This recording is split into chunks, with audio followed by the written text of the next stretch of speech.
the only original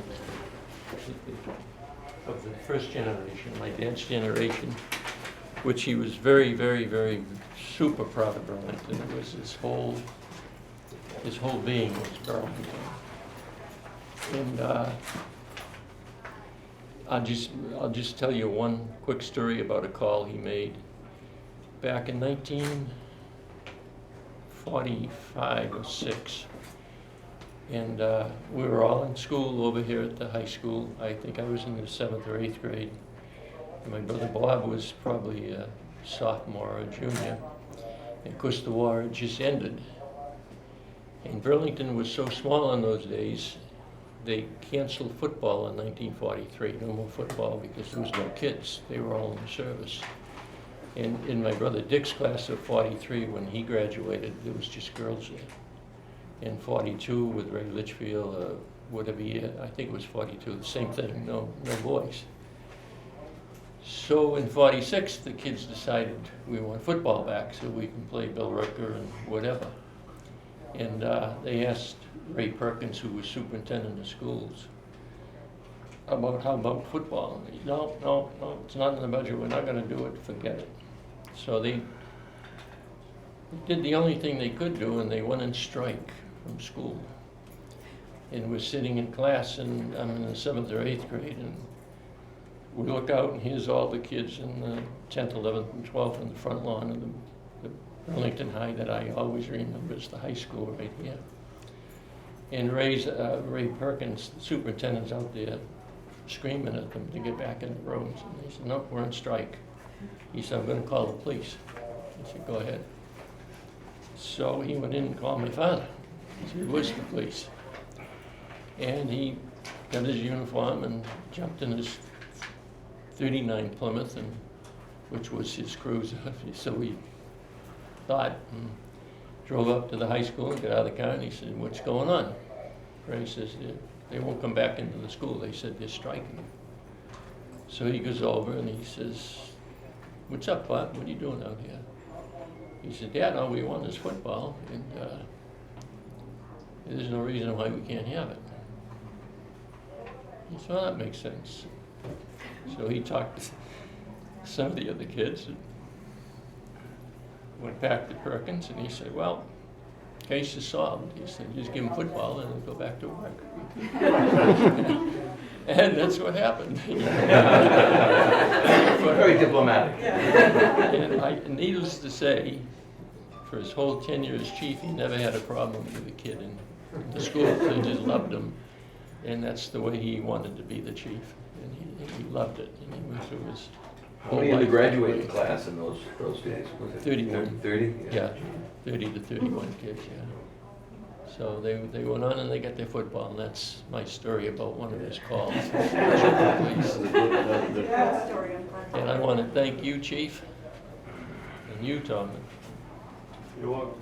No, I'm glad you brought this to our attention because, police departments were family, and certainly this family has grown since your dad's time being chief, Yeah. but I'm glad that we can put him in his rightful place. Yep. And in the future, we're actually gonna get all the names put under.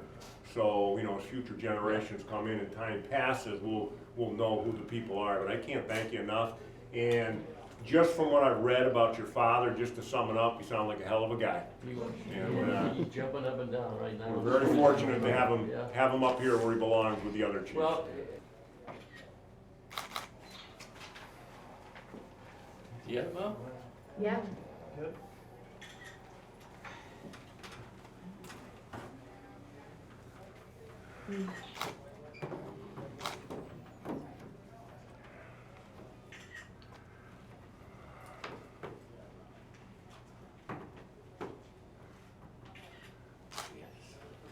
Yeah, that's great.